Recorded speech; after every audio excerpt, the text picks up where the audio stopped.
Gon, kung lalabas ka muna sa outfield, ako nang hahawak sa bola. Dahil matindi na ang pinsala sa mga kamay ni Kilua. Wala na siya sa kondisyon para mahawakan ng mabuti at matatag ang bola. Ayos lang talaga ako. Hindi ako ganong nasaktan katulad ng iniisip nyo. Biscuit, ano ba? Kita mo na. Sigurado matindi sakit ang nararamdaman mo ngayon. Sabi ng kaya ko pa. Makakaya kong tiisin ng isa pang tira, Gon. Gon! Sige na, gawin na natin. Hindi, huwag! Gon, ikaw na magsabi sa kanya.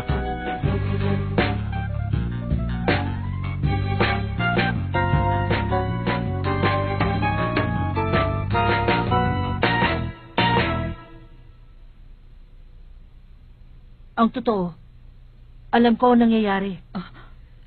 Alam kong hindi na po protekta ng kamay ni Kilua tuwing tumitira ako. Ginoong Tsuskera, pasensya na kayo pero hindi po ako lalabas sa outfield. Yung bola, si Kilua lang ang dapat humawak. Kailangan si Kilua lang at wala nang iba. Kung si Biscuit o si Hisoka ang hawak, malamang hindi ko masuntok ang bola gamit ang lahat ng kapangyarihan ko. Kaya ako nakakapag-concentrate ng gusto sa bola at nailalabas ko ang lahat ng kapangyarihan ko ng walang pag-aalinlangan ay dahil alam kong si Kilua ang may hawak sa bola.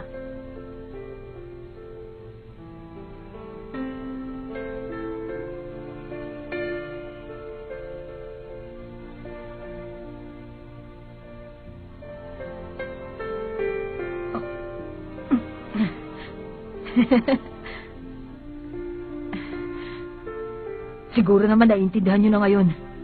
Sige na, magpahinga na kayo. Kayo nang bahala. Mag-iingat kayo.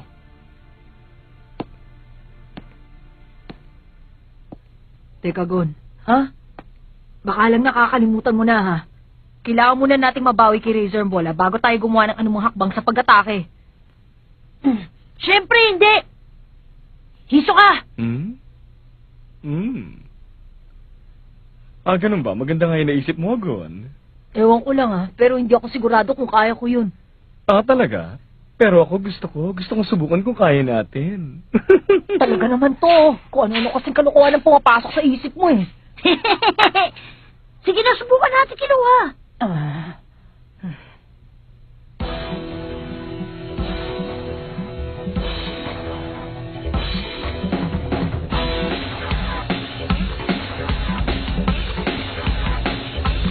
Okay, eto na. Balik na ulit tayo sa laro.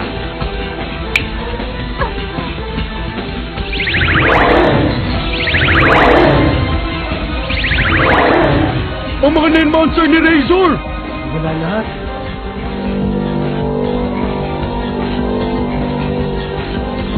Ang ura niya. Balik ko sa lahat ni Razor.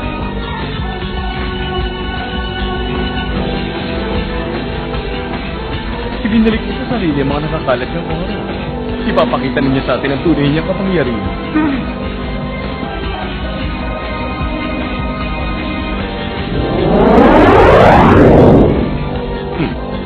Hindi ko inaasahan magagamit. Matagal-tagal na rin. Mula na marami. Hinagis niyang bola pataas. Preparasyon yung para sa spike sa volleyball! Uy, tignan niyo siya tatlo!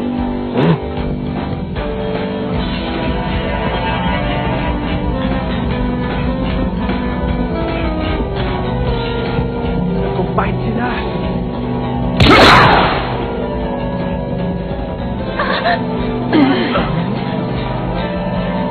Naiintindihan ko na kung anong pinabalak mo. Ngayon, magkakasubukan tayo ng lakas. Tanggapin niyo to!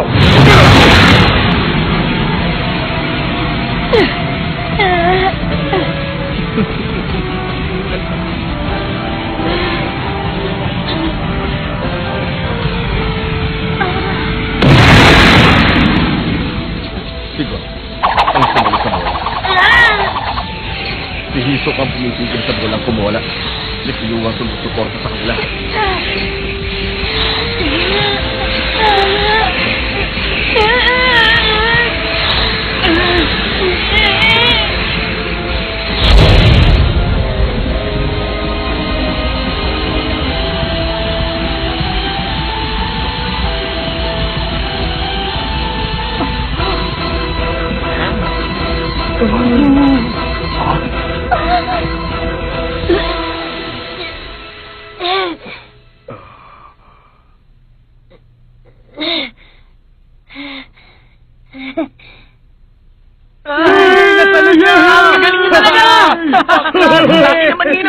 tayo naman natitira!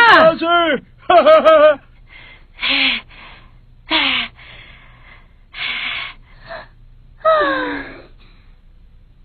Talagang mahusay kayo. Saludo ko. Higit ang taglay nilang husay sa kapangyarihan ko.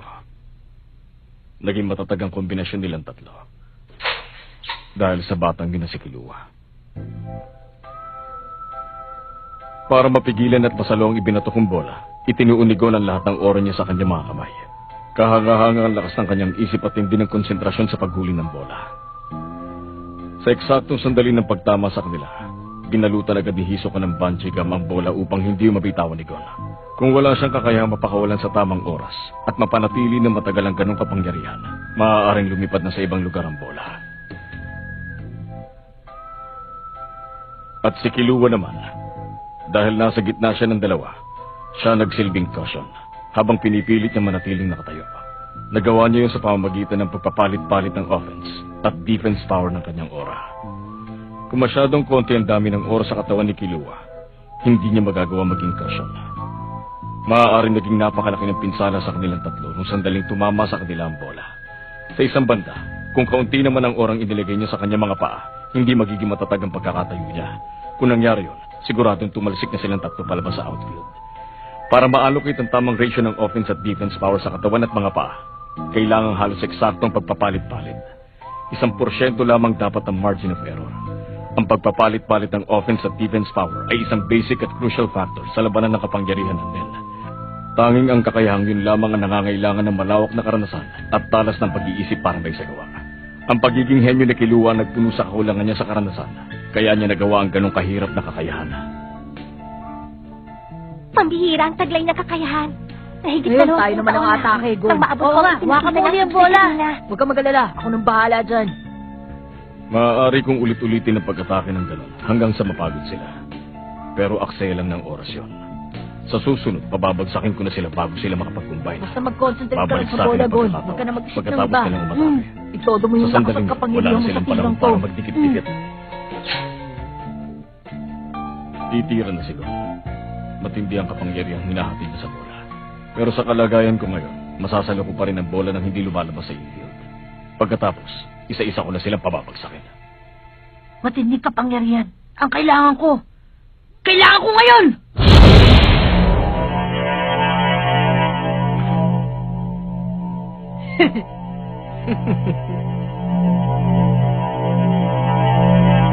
Hindi pa pala todo yung ipinakita niyang lakas sa amin kanina. Ha? Kahanga-hanga ang batang to. May sarang ikaw. Maging masaya. Dahil walang kaduda-dudang anak mo nga ang batang ito. Kilua! Itotodo ko ng lakas! Dapat lang, no? Dahil pag nag-alangan ka, lagot ka sa akin. Miss First Attack! Junkin! Fight!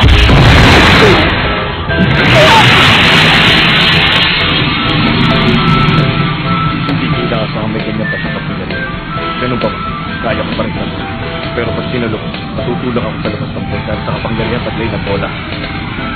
Hindi ko na kayang ilagan ng bola. Wala nang ibang paraan. Kailangan ko itong tanggapin. Eto na! Dahil naman, Sinabi sa mababawi linihisok ang bola! Hindi ako nagbabago ng bola.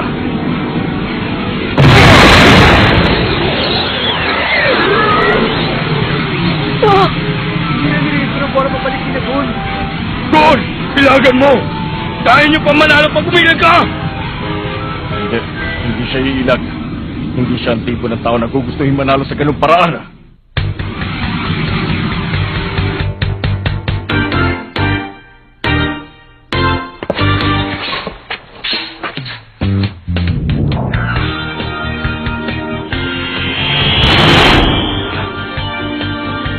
Hinimatay siya.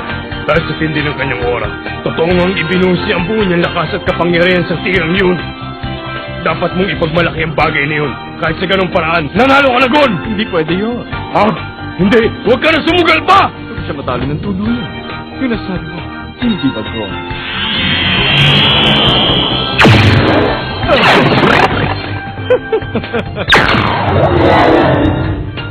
Pagkakala nyo!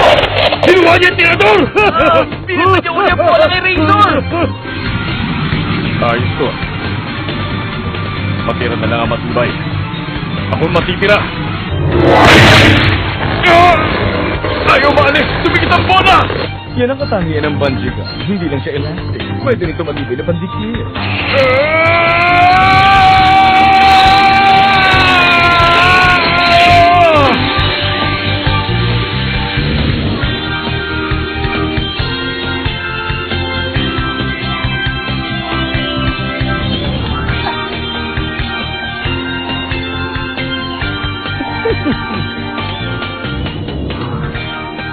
Nasa outfield na player na si Razor. Sa kasamang bala at foul ang pagsalo ng bola sa outfield. Kaya out ka na. Kung ganon, ang nanalo sa larong ito, ang team ni Gon, si Lu at Hisoka. Wow! Ang pabilisikat mo! Ha? Aba, nabali pala lahat ng daliri ko. Galing yung Gon! Nagawa niyo! Nanalo kayo! Nanalo kayo! Ha? Pero ano ba nangyari? Hindi ko maintindihan.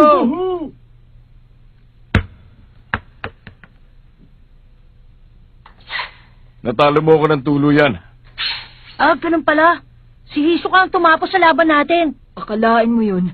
Naging utang natin kay Hisoka ang pagkapanalo natin lahat sa labang ito. Nasa pangalan nating lahat ang karangalan ng panalong to. Walang tagumpay kung kulang ng isa. Uy, Hisoka, parang hindi ka yung nagsalita. Kayo ang nanalo.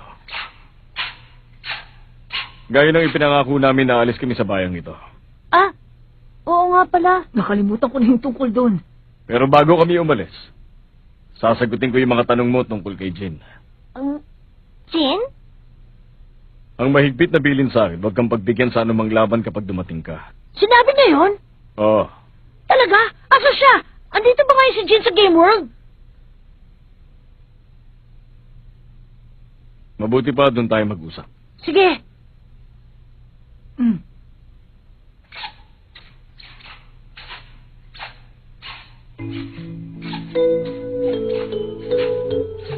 Patingin ang mga kamay mo. Ayan kasi hindi ka nag-iingat. Aray! Tignan mo nga yan. Pareho kami ang napinsala dahil matigas ang ulo mo. Ang sama ng itsura. Malamang hindi na to gumaling ng husto. Ano na? Nakikinig ka ba o hindi? Ikinalulungkot ko sabihin sa'yo na wala rito sa Game World si Jin. Hindi ko rin alam kung saan siya makikita. Ganun ba? Sa bagay, naisip ko na naman yan dati pa eh. Yun nga lang, may mga kwento ako mula sa dating panahon. Gusto mo ba marinig ang mga yon? Opo! Sige na po! Narinig mo kanina ng mga death row convicts sina Bobobo at yung iba pang pirata, hindi ba? Ha? Ang totoo niyan, ganun din ako. Kasing dami ng taong pinaslang ni Bobobo ang pinaslang ko. Si Jin ang nakahulit nagpakulong sa akin at nahatulan ako ng kamatayan. Pero napunta ako rito dahil kinuha ko ni Jin. Ni Jin? Ang sabi niya sa akin noon, kapag may isang tao sa mundo, kahit na isang tao lang ang nananalig at nagtitiwala sa'yo, maaari kang makawala sa dati mong magulong buhay. Si Jin ang taong yun para sa akin.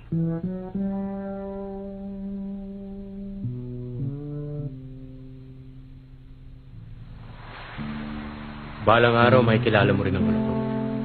Dahil tsak na darating siya rito sa Greed Island. Pagdating niya, huwag kang magatubiling talunin siya. Bale, ayos lang sa'yo kahit na mapatay ko siya. Huwag mo siya maliitin. Alalahanin mo sa akin siya nang galing. Aalis na ako. Ikaw nang bahala sa anak ko, Razor.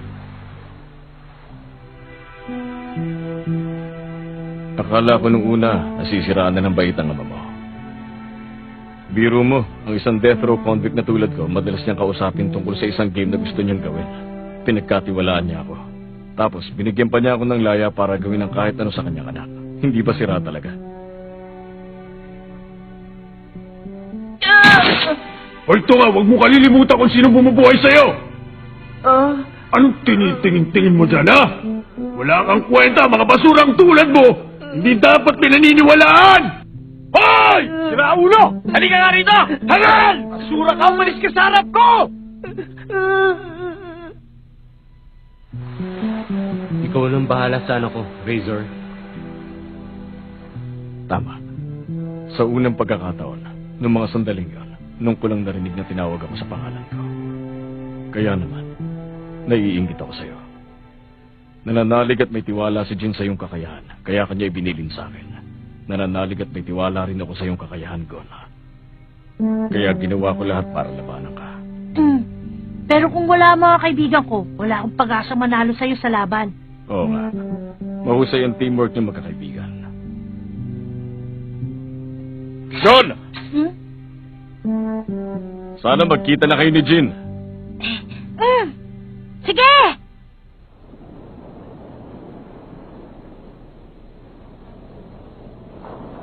Sa ilalim ng tubig kung saan tumatama ang liwanag, matatagpuan ang kuweba sa ilalim ng dagat. Pero ikinalulungkot kong sabihin walang kayamanan doon.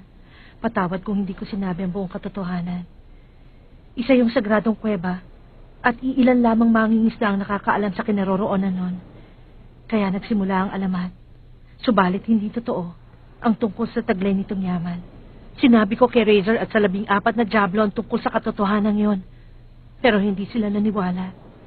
Sana nga sinabi ko na sa kanila kung nasan ang kuweba, pero nag-aalala ako na baka isipin nila na ibang lugar ang itinuturo ko. Ibig sabihin, yung tungkol sa dwelling ng Sigad, hindi pala alam ni na Razor at ng mga kasama niya? Hindi na dapat, dahil isa yung sagradong lugar.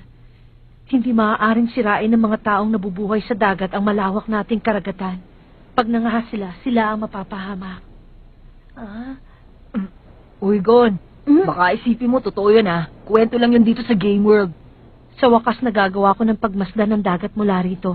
Sumisilip na ang liwanag ng haring araw. Pabalik na ang mga bangka mula sa pangingisda. Pabago-bago at kumikinang ang kulay ng tubig.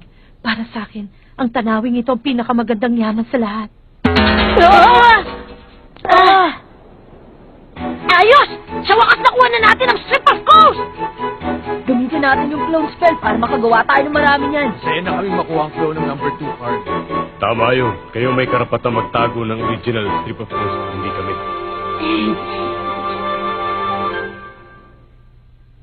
Bye-bye. Sigurado ko bang ayaw mo magkaroon ng ganitong card, Hisoka? Hindi na. Nag-enjoy naman ako ng gusto Alis na ako. Baka gusto mong sumama muna sa amin ng ilang araw para mabantayan kong kilos ng mga Ryodan. Balak niyo pa rin mangolekta ng mga card pagkaalis niyo rito, hindi ba? Hindi ako interesado sa ganung gawain. Pero balitaan niyo ako kung may ibang pangyayari. Agad akong darating sa tabi niyo gamit ang Accompany o Magnetic Force card.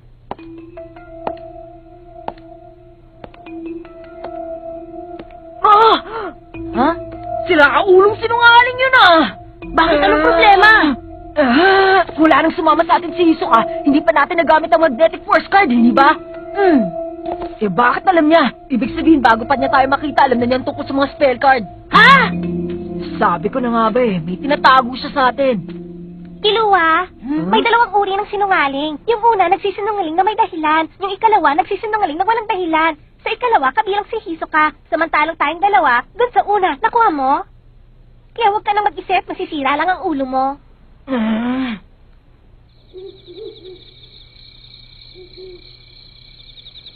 Gon, may imumungkahi ako. Ano po yun? Umayag ako sumama sa grupo nila. Gusto niyo rin ba sumama sa grupo namin? Tiyak na haharapin natin sa laban si Gentro at ang mga kasama niya. Pero lamang sila sa atin pagdating sa fighting power. Maliban sa mga sugat ko at kakulangan sa pagsasanay, siguradong hindi natin sila makakayang talunin sa laban. Yun ang nakuha kong impression sa bomber na marinig ko mula sa inyong tungkol sa kakayahan niya. Pinag-aralan at pinag-uusay niya ang kapangyarihan ng kanyang nen dahil layunin niya makapanakit o makapatay. Ang motibo niya sa pakikipaglaban ay iba sa motibo natin. Napakatuso niya at mapanlin lang. Kaya naman. May isang manlalaro na gusto kayo makausap kaya gumamit siya ng contact card. Ang tagal na natin hindi nakita. Naalala mo ba ako? Si Gentro.